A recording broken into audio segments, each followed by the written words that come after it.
샬롬, 안녕하세요. 밴쿠버 하이진입니다. 어제만 해도 밴쿠버의 날씨가 너무 환상적이었거든요. 그래서 제가 어제 결심했죠. 내일은 정말 나가서 한번 촬영을 해야겠다. 그래서 밴쿠버의 정말 아름다운 날씨를 한번 보여드려야겠다 마음을 먹고 있었더니 오늘 밴쿠버 날씨는 이렇습니다.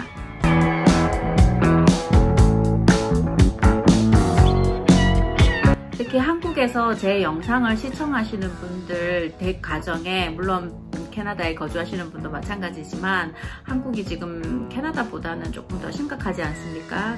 그 코로나 바이러스 때문에.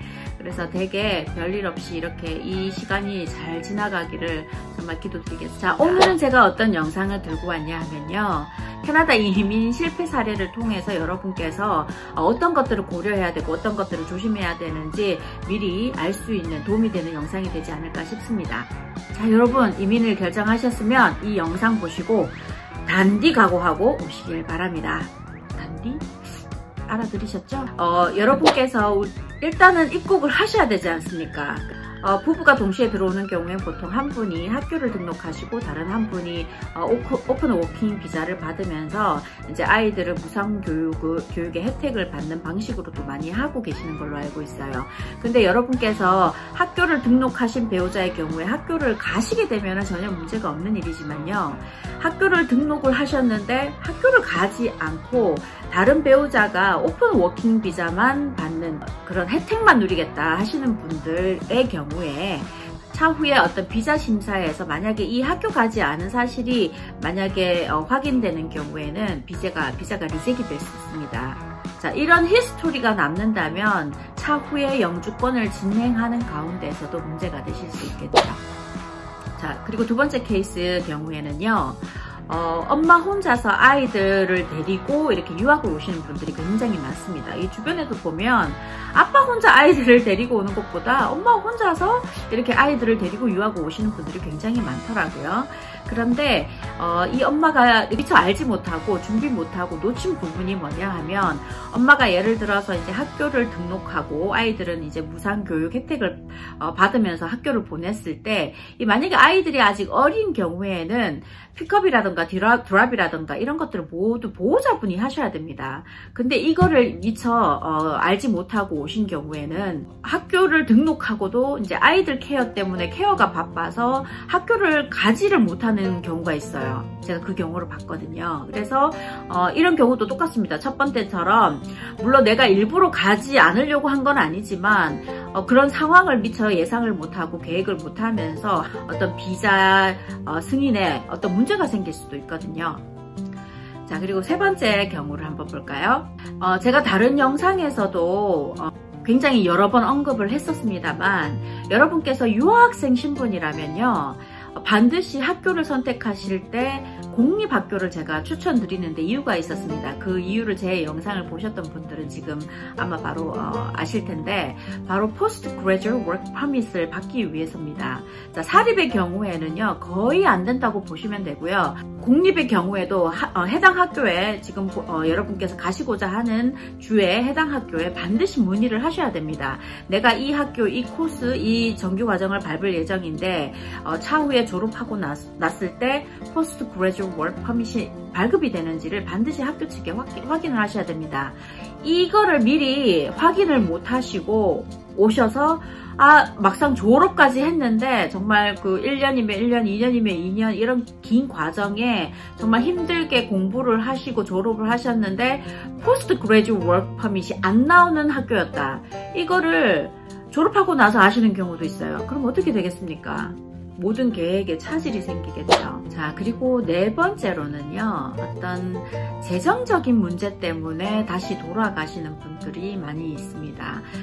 그래서 여러분께서 계획을 하고 오셨다 할지라도 막상 오시게 되면 어떤 비상사태가 일어날지도 모르지 않습니까? 뭐 내가 잡을 구하는데 뭐 좀 딜레이가 될 수도 있고, 잡을 못 구할 수도 있고, 뭐 여러 가지 사고가 날 수도 있고, 질병이 생길 수도 있고, 여러 가지 내 상황이 어떻게 변할지는 알 수가 없습니다.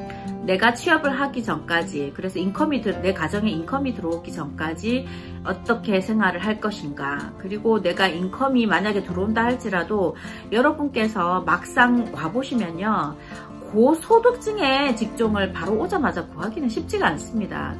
저임금으로 생활을 가능한지, 그래서 내가 임금이 있더라도 이 생활비에 내가 얼마를 더 필요한지 그런 것까지 미리 구체적으로 계획을 하시는 게 중요하세요. 자, 그리고 그 다음 사례로는요, 여러분께서 이 캐나다에 오실 때 여행으로 오시면 안 됩니다. 여행이나 유학이나 그리고 이민이랑 이 세 가지는 달라요. 그래서 예를 들어서 여행을 온다. 예를 들어서 예전에 내가 여행을 했던 경험이 있다. 아, 그때 너무 좋았어.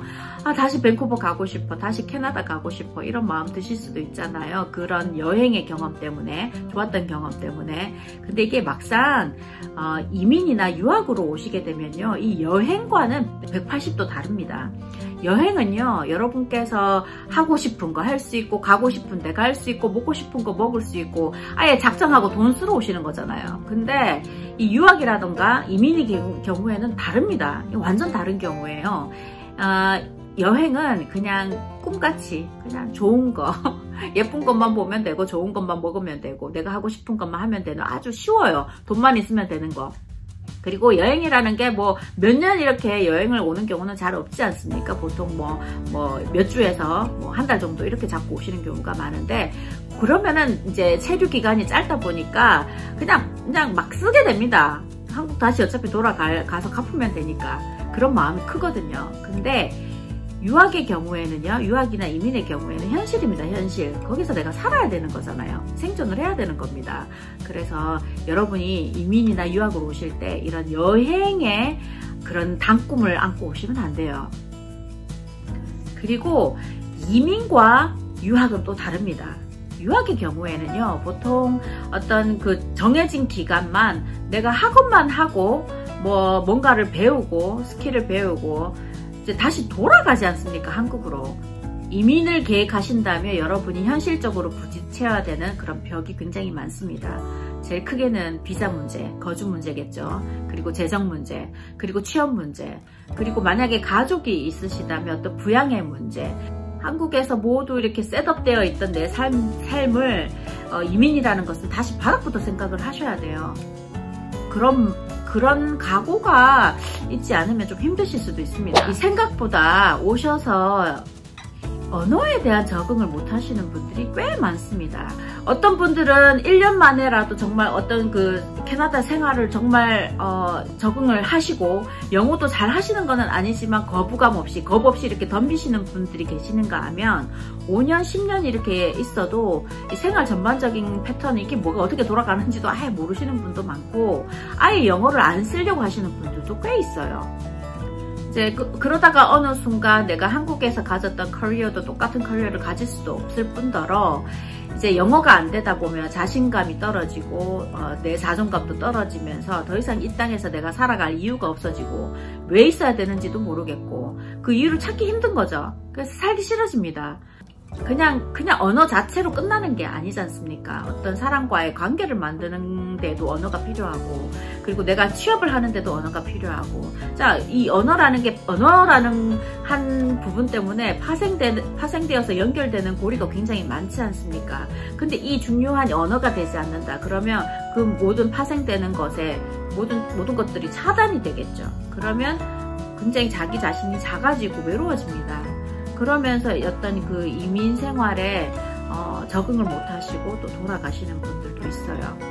자, 어떤 분들은요, 정말 차곡차곡 계획을 정말 세우셔가지고 이민 진행까지 됐습니다. 근데 이 이민이라는 것은 이 복불복이라는 것도 있어요.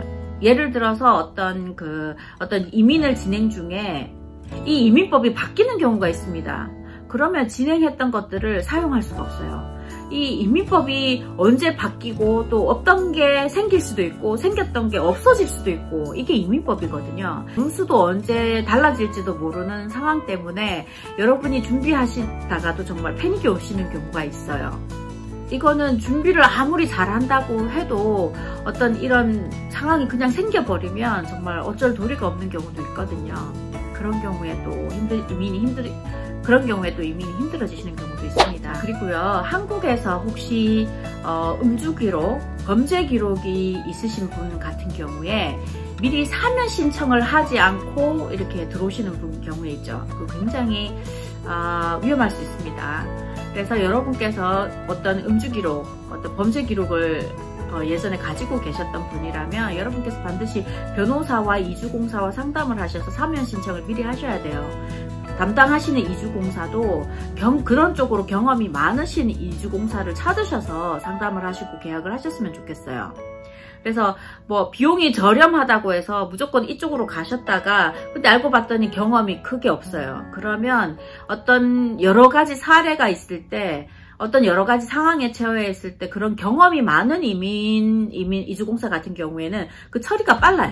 이미 경험이 있다 보니까. 근데 그런 경험이 없고 이제 막 시작한 이주공사라던가 그런 이렇게 경험이 많지 않은 이주공사 같은 경우에는 이런 일 처리하는 부분에서 굉장히 실수도 있을 수도 있잖아요. 이번 사례는요, 정말 가슴이 좀 아픈 사례인 것 같아요. 부부가 아이들과 함께 이제 캐나다로 와서 열심히 공부도 하시고 열심히 일도 하시고 어쨌든 영주권을 취득을 하셨습니다. 몇 년 만에 정말 어렵게 취득을 하셨는데도 불구하고 부부 중에 한 분이 이제 캐나다 이민 생활에 적응을 못 하시고, 한 분은 너무 좋아하시는데 한 분은 적응을 못 하시고 한국으로 돌아가고 싶어 하실 때 그런 경우 있죠. 그래서 이 이민이라는 게 가족이 있는 경우에 이 부부의 일치가 굉장히 중요합니다. 그 이민은 혼자 내가 가려고, 내 혼자 잘 살자고 이렇게 가려고 하시는 게 아니잖아요. 내 가족이 행복하기를 원하기 때문에 이민까지 결정을 하시는 거 아니겠습니까? 그래서 여러분께서 이 부부 간의 일치 굉장히 중요합니다. 그래서 한국에서 미리 이렇게 계획을 하실 때도요, 만약에 배우자 한 분께서 반대를 하신다면요, 저는 그렇게 추천드리고 싶지 않습니다. 이민요. 저는 이민보다 중요한 거는 가정을 지키는 거라고 생각을 하거든요. 이민의 이유가 뭐예요? 가정을 위해서 이민을 보통 결정하지 않습니까? 근데 내 배우자가 이민을 원하지 않는다. 그러면 보류를 하셔야 됩니다. 제 생각에는요. 뭐 설득을 하시고 뭐 의견을 조중하시고 물론 최선을 다 하셔야 되죠. 근데 결국에도 이제 이 배우자 한 분께서 의견을 일치하지 않으신다. 나는 이민을 하지 못하겠다. 영주권을 받았는데도 불구하고 한국으로 돌아가겠다. 그러면 돌아가시는 게 맞는 것 같고요. 내가 이민을 이제 준비하는 과정에 있어서 나는 절대 캐나다 가고 싶지 않다. 나는 한국이 좋다. 살고 싶다. 그러면 보류를 하시는 게 제 생각에는 맞지 않을까 싶습니다. 그리고 정말 이 경우도 정말 가슴이 아픈 사례인 것 같아요. 미국 이민이나 혹은 캐나다 이민, 호주 이민, 여러 나라들이 이렇게 이민을 준비를 하시면서 사기를 당하신 분들이 꽤 있더라고요. 또 모르면 당한다는 얘기도 있지 않습니까? 그래서 여러분께서 이주공사를 컨택을 하시고 상담을 하시고 계약하시고 다 좋습니다. 그런데 여러분께서도 아셔야 돼요. 이게 뭐가 어떻게 진행이 되고 이민법이 어떻게 돌아가고 있고 지금 현지 상태는 어떤지, 그리고 이게 100% 그 이주공사나 유학원을 믿고 계시면 안 되는 게 내가 알아야 됩니다. 계약을 하셔도 내가 알아야 돼요. 그리고 지금 진행 상태가 어떻게 되어가고 있는지도 여러분께서 중간중간 파악을 하시고 물어보시고 알아내시고 하셔야 됩니다. 현지에 미리 오셔서 한번 사전 답사를 해보세요. 뭐 어느 지역이 뭐 살기가 어떤지, 그리고 아이가 있다면 어떤 학교로 보내야 되는지, 그리고 이주공사 또 현지에서 또 계약을 하시면 또 좀 더 저렴하게 하실 수도 있거든요. 그래서 현지에 오셔서 미리 이렇게 답사를 하시는 것도 저는 굉장히 추천을 드리고요. 어쨌든 발로 스스로 뛰어야 됩니다. 유학을 하시든 이민을 계획을 하시든 어쨌든 여러분께서 직접 발로 뛰시는 만큼 얻는 정보가 많은 만큼 여러분께 다 혜택으로 돌아오는 거예요. 그리고 저는요, 만약에 여러분께서 이민을 고려를 하신다면 좀 더 어린 나이에 이거를 시도를 해보시기를 추천을 드립니다. 왜냐하면 이 자녀가 없는 싱글의 경우에는요, 예를 들어서 뭐 이민이든 유학이든 무슨 이렇게 상황이 안 돼서 실패를 했어요. 그래도 재도전하기가 좀 가정이 있는 사람보다는 좀 수월합니다. 근데 만약에 내가 가정이 있고 배우자가 있고 자녀가 있다 그러면 예를 들어서 뭐 이렇게 중간중간 일이 잘 안 풀릴 수도 있잖아요. 그러면 만약에 실패의 경우에는 이 데미지가 굉장히 큽니다. 나 혼자라면 그냥 안 먹으면 되고 좀 허름한 집에 살아도 되지만 뭐 자식들을 부양을 안 할 수는 없잖아요. 가정이 있는 사람의 그 경우에는 뭐 자식들 굶길 수도 없고 자식들을 뭐 학교 안 보낼 수도 없고 또 뭐 아무데나 이렇게 재울 수는 없지 않습니까? 그런 경우.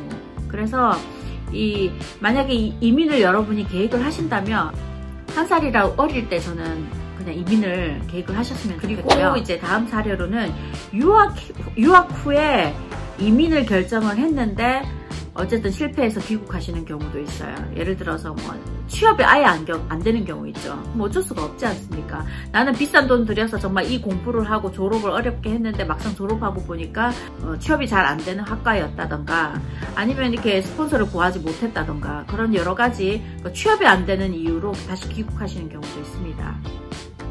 전공을 선택을 하실 때요, 어떤 그 취업의 연결이 좀 그래도 잘 되는 학과인지를 좀 고려하실 필요가 있고요.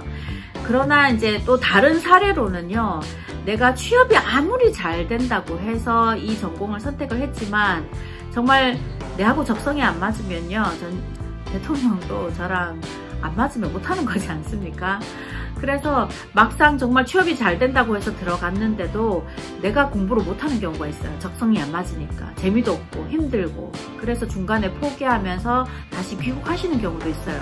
그래서 여러분께서 내 적성에도 맞을 것 같으면서 취업도 이렇게 함께 연결이 될 수 있는 그런 전공을 잘 고려를 하고 선택을 하셔야 됩니다. 오늘은 캐나다 이민 실패 사례를 통해서 여러분께서는 이런 실패를 하지 않고 또 원하시는 방향대로 이렇게 잘 진행될 수 있기를 바랍니다. 오늘도 시청해 주셔서 감사합니다. 빠이!